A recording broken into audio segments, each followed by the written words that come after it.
Welcome back to the Foundry by Forge College. This is the Explainer, where we take complex Web3 blueprints and, well, turn them into reality.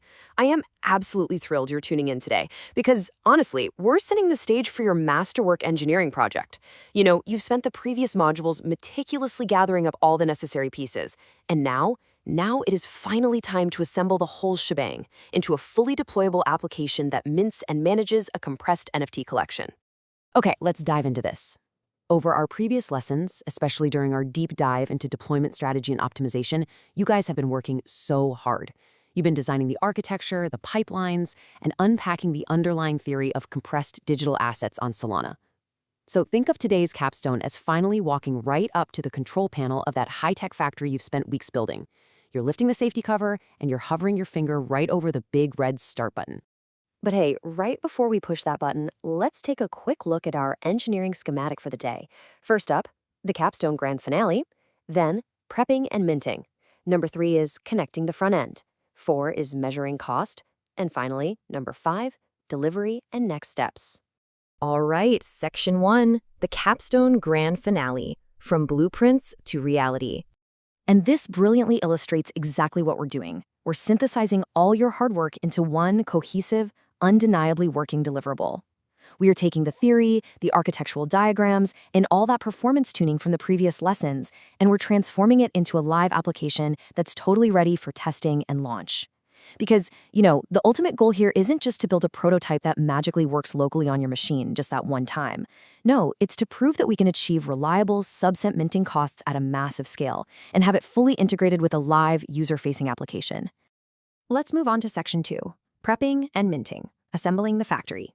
So, you already have the heavy-duty building blocks sitting right there on your workbench, right? Like your JSON collection schema and the batch orchestrator script. Now let's actually bolt them together. Step 1, you're going to prep your staging environment, making sure your cluster and RPC provider are properly configured. Step 2, finalize your metadata and make sure your CDN assets are actually reachable. Step 3, and I literally cannot stress this enough, execute a dry run. You do this to validate your transaction composition and record sizes without spending real compute. You absolutely must fix any failures here before you even think about moving to step 4, which is the controlled validation mint. Now, during that controlled mint run, you're going to be utilizing a very clever mechanism called an idempotency token. Think of it kind of like a strict do not duplicate stamp for your code. Because let's face it, when your staging server inevitably throws a total tantrum right in the middle of a massive batch, this little token is an absolute lifesaver. It guarantees that when you restart the orchestrator, it picks up exactly where it left off. That way, you're not accidentally double minting items and completely ruining your collection state. Okay, section 3, connecting the front end, wiring it all up. So the crucial point is, to bring raw blockchain data into our user interface, we need a way to fetch it super efficiently. And that is where DAS, the Data Availability Service, comes into play. You can think of it as the ultimate lightning-fast phone book, specifically designed for indexing and retrieving your compressed NFTs. By updating the DAS endpoint in your query helpers file, you're basically giving your front end the exact directory it needs to index, search, and retrieve those newly minted assets. And the best part?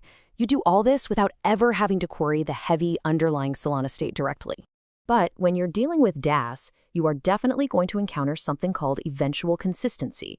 For those of you learning about distributed systems for the first time, seriously, don't worry. It's exactly like waiting for a package tracking number to update online. You know the package is shipped, but the tracking site might take 5 seconds to update if it's cached, or maybe up to 60 seconds for a fresh index. It's a completely normal delay. It just means you need to build clever cache invalidation patterns and loading states into your UI, just so your users aren't left staring at a blank screen wondering what's going on. Moving right along, section 4, measuring cost, the sub-cent proof. Now, what's really interesting about this slide is the financial magic of this whole operation. We're talking less than 1 cent per item. Like, elegant code and architecture are fantastic, sure, but the economics, they are the real star of the show here. The entire architectural paradigm of compressed NFTs exists to literally smash through traditional cost barriers, enabling massive scale at just fractions of a penny per item.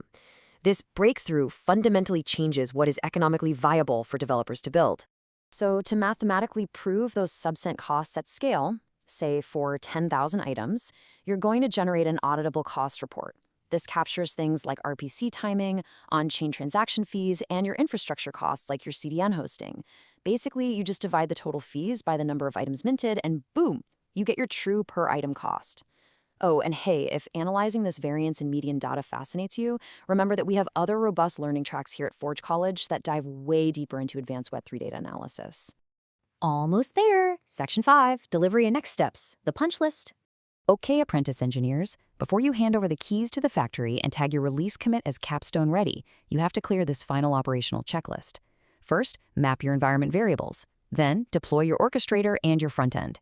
Next, run your integration tests. And by the way, AI-assisted vibe coding can rapidly generate those for you, which is awesome. Finally, execute your rollback plan. Honestly, when things inevitably go sideways in staging, a well-tested rollback plan is your absolute best friend. It's essentially the ultimate CTRL-Z for your deployment. From architecture to a live sub-cent minting machine. Take a moment to step back and appreciate this massive achievement. You've successfully separated your engineering concerns between the minting pipeline and the front end. You've mathematically proven and measured your reproducible costs, and you've handled the realities of eventual consistency like an absolute pro. You've literally built a highly optimized, scalable asset factory from the ground up.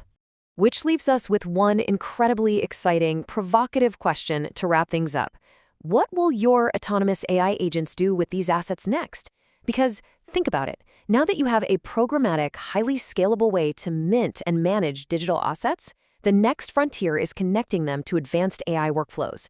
To explore that next module and to dive deeper into this subject and other cutting-edge Web3 topics, be sure to visit forge.college. Keep building, keep learning, and I'll see you in the next explainer.